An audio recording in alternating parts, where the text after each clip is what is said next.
She fed a sick, homeless woman every day until one night her Korean Mafia boss son knocked on her door. The rain was the kind that soaked through to your bones. Imani Brooks stood under the flickering awning of the Bluebird Diner at 2:47 a.m., staring at the woman curled up against the brick wall across the street. She'd been there for 3 nights now, small, frail, Korean, maybe 60, with graying hair plastered to her face and clothes that had once been expensive, but were now just wet rags. Most people walked past her. Some dropped change without looking. But Imani saw something in the woman's eyes when they'd made contact earlier that shift. Not defeat, but a kind of quiet resignation that felt too familiar. It was the same look Imani's own mother had worn in those final months before the cancer took her, when she'd known she was dying, but tried to pretend everything was fine. "You're doing it again," Marcus, the night cook, said through the kitchen window. "Girl, we talked about this. You can't save everybody." "I'm not trying to save everybody," Imani called back, already packing leftovers into a container. "Just her, just tonight." She crossed the empty street, rain immediately soaking through her uniform. Up close, the woman looked worse, lips tinged blue, shivering so hard her teeth rattled. Imani knelt down, offering the food in the umbrella she'd grabbed from the diner's lost and found. "Ma'am, when's the last time you ate?" The woman looked up, eyes widening with something like fear. She said something in Korean, shaking her head, trying to wave Imani away. "I don't understand," Imani said gently, "but I've got hot soup and bread. Please, you look like you're freezing." The woman stared at the container, and Imani watched her resolve crumble, watched her reach out with trembling hands and take the food, watched her eat like someone who hadn't had a real meal in days, weeks maybe. When she finished, she looked at Imani and said something else in Korean, softer this time with tears streaming down her face. "You're welcome," Imani said, even though she had no idea what the woman had said. "I'm Imani. I work right there." She pointed at the diner. "I'll bring you something tomorrow, okay? You just stay safe." She didn't expect the woman to still be there the next night, didn't expect her to become a routine. But every shift for the next 2 weeks, Imani brought food, coffee, sometimes a blanket or dry socks. The woman never spoke English, and Imani never learned her name. But they developed a language of gestures and smiles and small kindnesses that transcended words. "You know she could be dangerous," her co-worker Destiny said one night. "Could be crazy. Could be on drugs. Could rob you." "She weighs maybe 90 pounds and can barely stand," Imani shot back. "What's she gonna rob me with? Harsh language I can't understand?" But on the 15th night, the woman wasn't there. Imani felt a spike of panic. Had something happened? Had she been arrested? Hurt?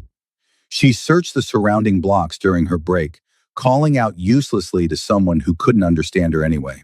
She found her 2 streets over, collapsed in an alley, barely conscious. This time, Imani didn't hesitate. She called 911, rode with her in the ambulance, lied and said she was family so she could stay in the ER. And when the doctors said the woman had pneumonia, severe dehydration, and needed to be admitted, Imani gave them her own information as the emergency contact because she had no one else. "This is insane," her best friend Rochelle said when Imani called her from the hospital at 6 a.m. "You don't even know this woman. She could have family. She could have people looking for her." "Then where are they?" Imani's voice cracked with exhaustion and frustration. "She's been on the street for weeks, Chell. Sick, alone. If she had people, they would have found her by now." "Or maybe they don't want to be found," Rochelle said quietly. "Baby, I love your heart. You know I do. But you can't fix everyone's broken family just because yours—" "Don't!" Imani cut her off. "This isn't about Mom, isn't it? Random homeless woman who needs help, and you're moving heaven and earth for her. You're at a hospital you can't afford, probably about to be stuck with bills you definitely can't pay, for someone who might not even remember you did this." "I'll remember," Imani said softly, "and that's enough." She stayed at the hospital for 3 days, sleeping in uncomfortable chairs, bringing the woman who the nurses just called Jane Doe books even though she couldn't read English. On the 3rd day, the woman woke up more lucid, saw Imani sitting beside her bed, and started crying. She reached out and grabbed Imani's hand, holding it like a lifeline, saying something over and over in Korean that sounded like gratitude or apology or both. A Korean nurse passing by paused, listened, then translated. She says you're an angel. She says she doesn't deserve your kindness. She says, she says her son would be ashamed of what she's become. Tell her she deserves kindness, Imani said firmly. Tell her everyone does. And tell her that her son, wherever he is, would be proud that she's fighting to get better. The nurse translated, and the woman sobbed harder, pulling Imani into a hug that smelled like hospital soap and old grief. When she finally pulled back, she pressed something into Imani's hand, a small tarnished locket she'd been wearing around her neck. She wants you to have it, the nurse said. Says you've given her something more valuable, hope, and that this is all she has to give back. Imani tried to refuse, but the woman was insistent, closing Imani's fingers around the locket with surprising strength. Inside was a photo, a young boy, maybe 8 or 9, with serious eyes and a slight smile. On the other side, Korean characters Imani couldn't read. What does it say? Imani asked. The nurse squinted. My greatest treasure, my deepest regret. 2 weeks later, the woman was released. The social worker had found her a bed at a transitional housing facility that specialized in helping elderly immigrants. Imani visited twice, bringing groceries and sitting in silence that felt comfortable now, familiar. On her third visit, the woman was gone. She left last night, the facility director said apologetically. Didn't say where she was going, just thanked us and walked out. We tried to stop her, but legally we can't hold someone against their will. Imani felt the loss like a physical ache. She'd gotten attached, she realized, had started to think of this woman as someone permanent in her life, someone she was helping to heal. Instead, the woman had disappeared back into the city, and Imani was left with just the locket and a hollow feeling in her chest. She tried to move on, went back to her routine, working double shifts at the Bluebird, taking community college classes online, trying to save enough to eventually get her nursing degree. She wore the locket every day, hidden under her uniform, a reminder that small kindnesses mattered even when you never saw the results. And then, exactly 1 month after the woman disappeared, someone knocked on Imani's apartment door at midnight. She lived in a converted garage in South LA, barely 300 square feet, with bars on the windows and neighbors who minded their own business. No one visited this late. Imani grabbed her phone, finger hovering over 911, and called through the door. Who is it? Silence. Then a man's voice, deep and accented. My mother gave you her locket. I need to speak with you about her. Imani's heart stopped. She looked through the peephole and saw him. Tall, Korean, maybe 28, wearing an expensive black coat despite the LA heat. His face was sharp, beautiful in a dangerous way, with a tattoo creeping up the side of his neck. Dark eyes that held the same intensity as the boy in the locket photo. She opened the door, but kept the chain on. How did you find me? The hospital had your information as emergency contact. I've been looking for my mother for 6 months. His eyes moved to her throat, where the locket was visible above her collar. That's hers, which means you know where she is. I don't. She left the facility 3 weeks ago. I don't know where she went. Something flickered across his face. Pain, frustration, fear, carefully controlled. Tell me everything, please. Every detail about where you found her, what she said, how she was. I'll pay you. Name your price. I don't want your money, Imani said, studying him through the gap. Why should I tell you anything? For all I know, you're the reason she was on the street in the first place. You're right to be suspicious. His jaw tightened. But I'm also her son, and I've turned this city upside down looking for her. If you helped her before, I'm begging you to help me now. Just tell me she's alive. That's all I need to know. There was something raw in his voice, something that reminded Imani of herself in those last months with her mother. Desperate, terrified, grasping at any thread of hope. Against her better judgment, she unchained the door. She's alive, or she was 3 weeks ago. But she was sick, really sick. Pneumonia, malnutrition. The doctor said if I'd found her even a day later. Imani didn't finish the sentence. He closed his eyes and Imani watched him fight for composure. When he opened them again, they were glassy. Thank you for saving her life, for caring when you had no reason to. Everyone has a reason to care, Imani said quietly. She's a person. That's reason enough. He stared at her like she was speaking a foreign language. Then, I'm Yunji Huan, and I owe you a debt I can never repay. Imani Brooks, and you don't owe me anything. I did it because it was right. Then let me buy you dinner, tomorrow night, so I can hear everything about my mother, every conversation, every moment. Please, I'll answer any questions you have about why she was out there. I'll be completely honest. I just need to know her. Imani should have said no, should have wished him luck and closed the door on whatever complicated family drama had put his mother on the streets. But she looked at his face, at the desperate hope barely concealed behind carefully controlled features, and thought about how she'd give anything for one more conversation about her own mother. Okay, she said, tomorrow, but somewhere public, and you tell me everything. Everything, he agreed, I promise. The restaurant Ji-hwan chose was in Koreatown, small and elegant, with private booths and food that smelled like heaven. Imani had changed 3 times before settling on a simple black dress, telling herself this wasn't a date, just information exchange. But when Ji-hwan stood as she approached, wearing dark jeans and a fitted shirt that showed off the full extent of his neck tattoo, her heart did something complicated. You came, he said, and she heard relief in his voice. I said I would. I keep my word. I'm learning that about you. He pulled out her chair, and Imani sat, hyper-aware of his proximity. Order anything, everything. I want you to experience the food my mother used to make before everything fell apart. They ordered, and Ji-hwan poured tea with practiced grace. Then he said, tell me about the first time you saw her. So Imani did.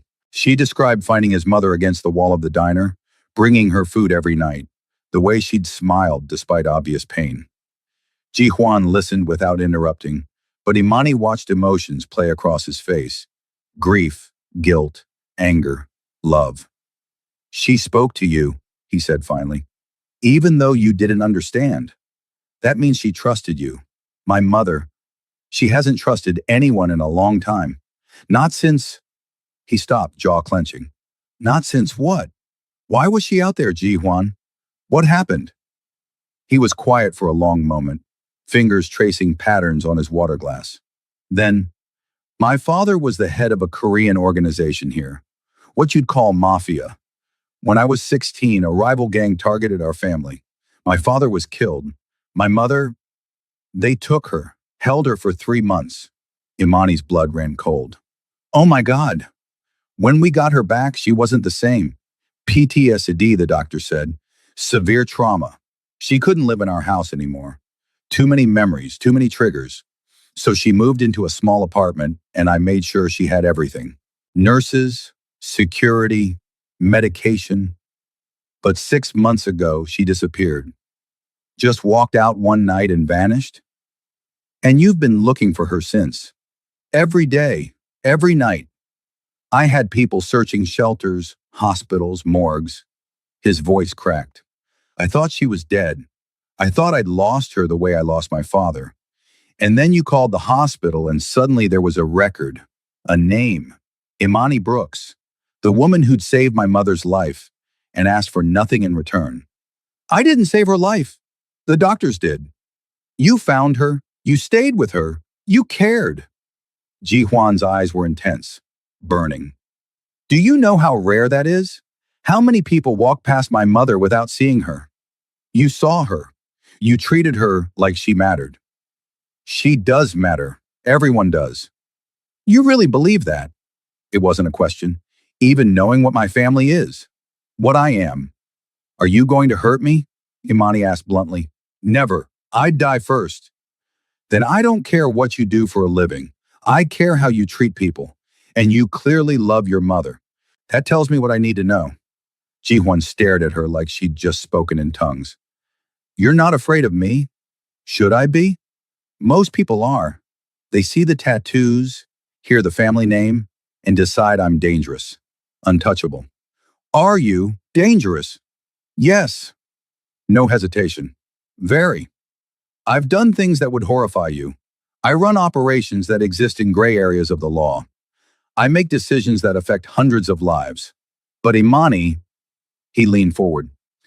I would never hurt someone innocent, never harm someone who didn't choose this life, and I protect what's mine with everything I have. Is your mother yours? She's my whole world, the reason I do any of this.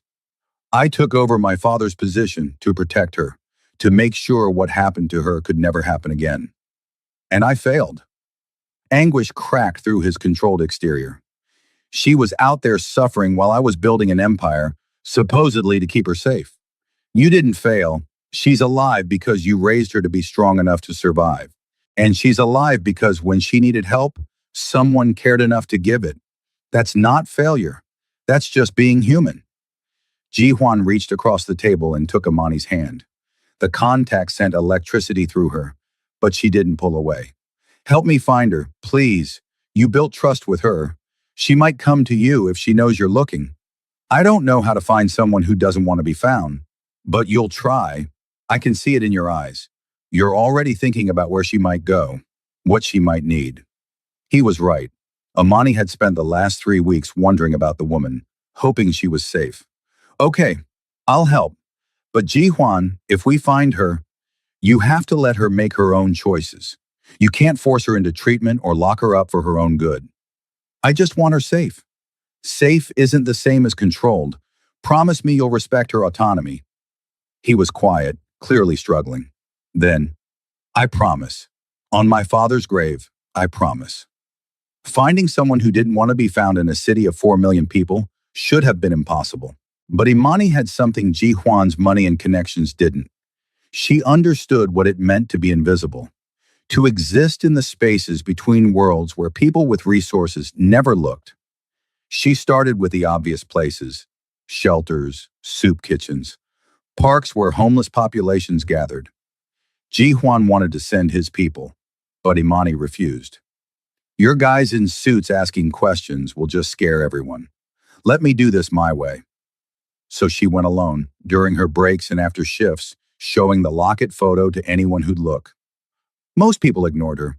Some were hostile. But slowly, painfully, she started to piece together a trail. A woman at the Spring Street shelter remembered seeing someone matching the description 2 weeks ago.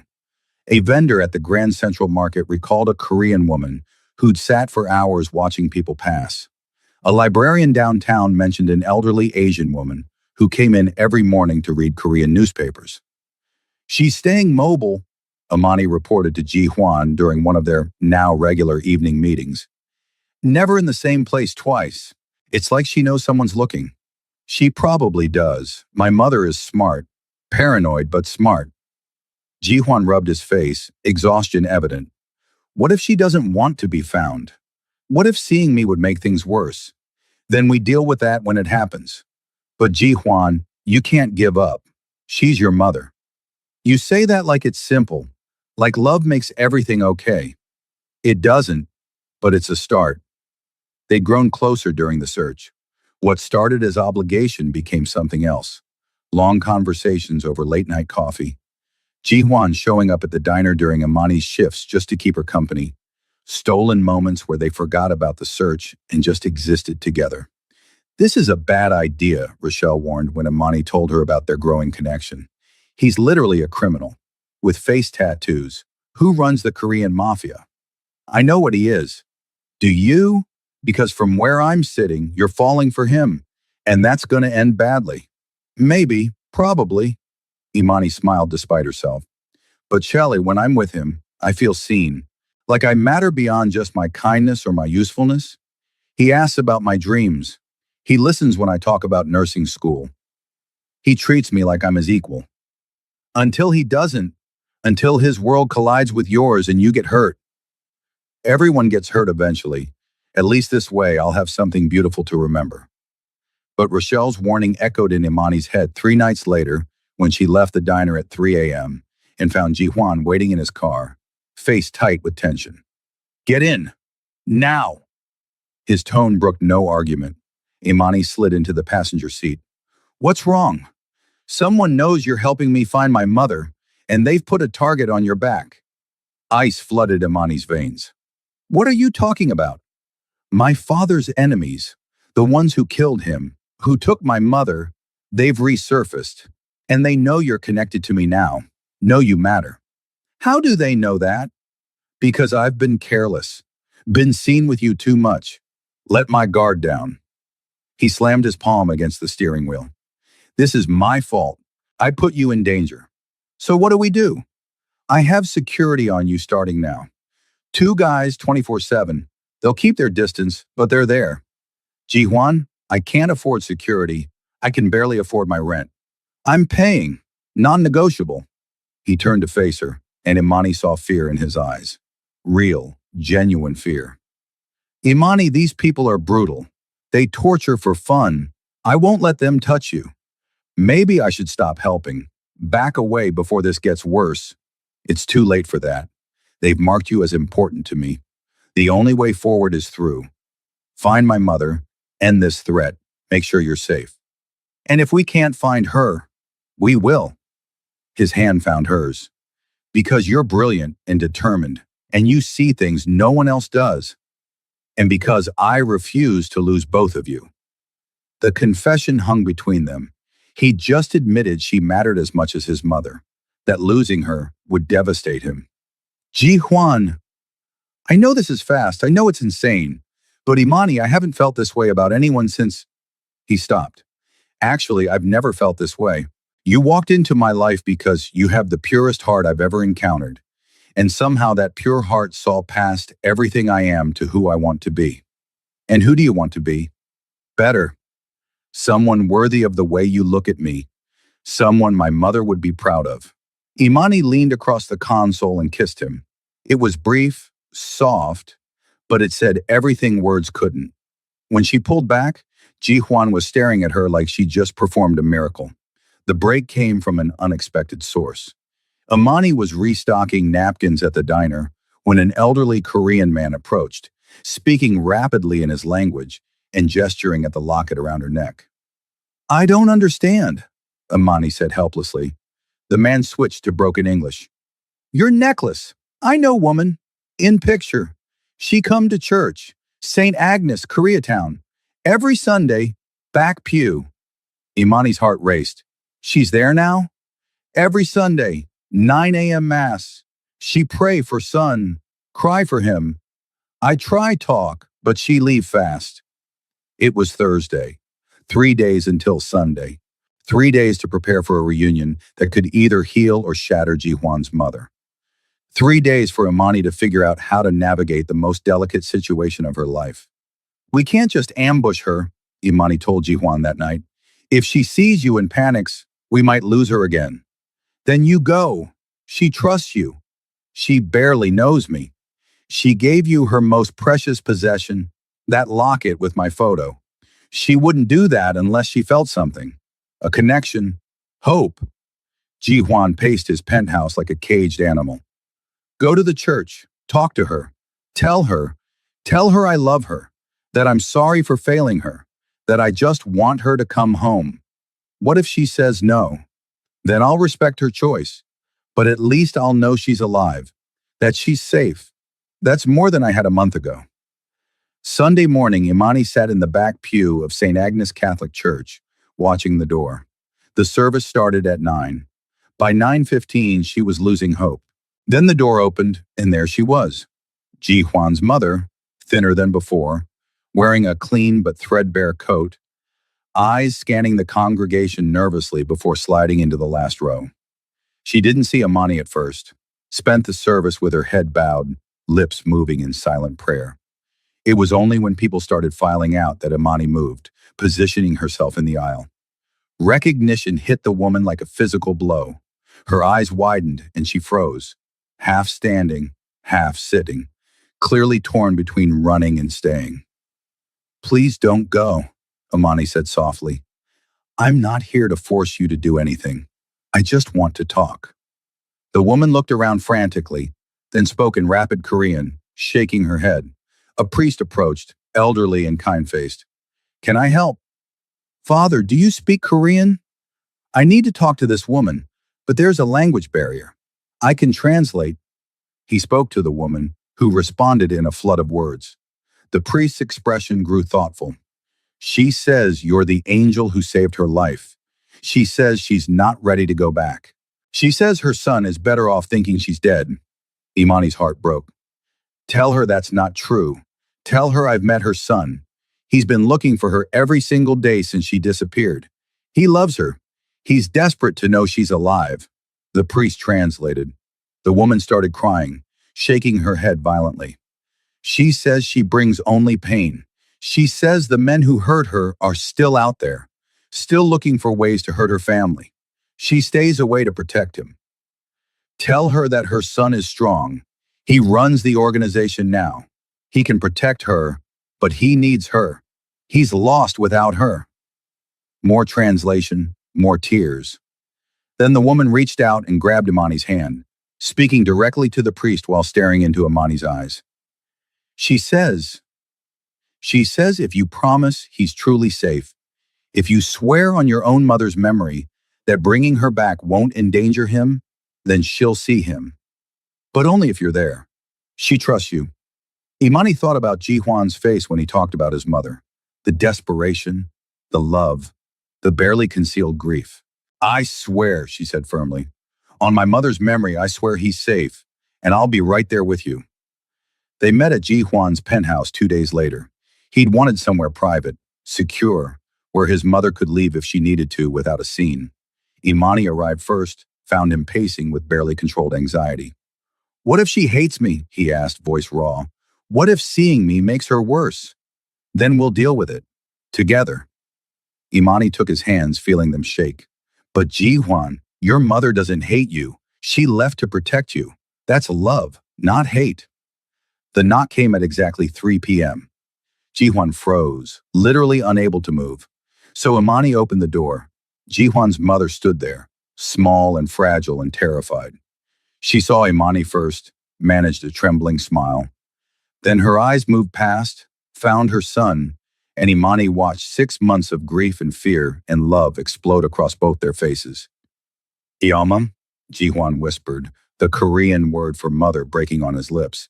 His mother said something in Korean, just one word, but Imani didn't need translation to understand. The woman ran to her son, and Ji-hwan caught her, and they both collapsed to their knees, holding each other and sobbing with the kind of raw, unguarded emotion that made Imani's own eyes burn. She gave them space, stepping back into the kitchen, listening to them speak rapid Korean, punctuated by crying. It went on for 20 minutes, 30, an hour. Finally, Ji-hwan appeared, face red and swollen, but lighter somehow, more at peace than Imani had ever seen him. She wants to thank you, he said, voice hoarse. Properly. Will you come sit with us? In the living room, Ji-hwan's mother sat on the couch, looking small against the expensive furniture. But when Imani entered, she stood, bowed deeply, then pulled Imani into a fierce hug. She says you gave her son back his mother, and gave her back her son. Ji-hwan translated, voice thick with emotion. She says you're family now, forever. No takebacks. Imani hugged the woman back, feeling the bird-like fragility of her bones. Tell her I'm honored. Tell her I lost my mother 3 years ago. And helping her, meeting both of you, it's helped heal something I didn't know was still broken. Ji-hwan translated, and his mother started crying again, holding Imani tighter. They spent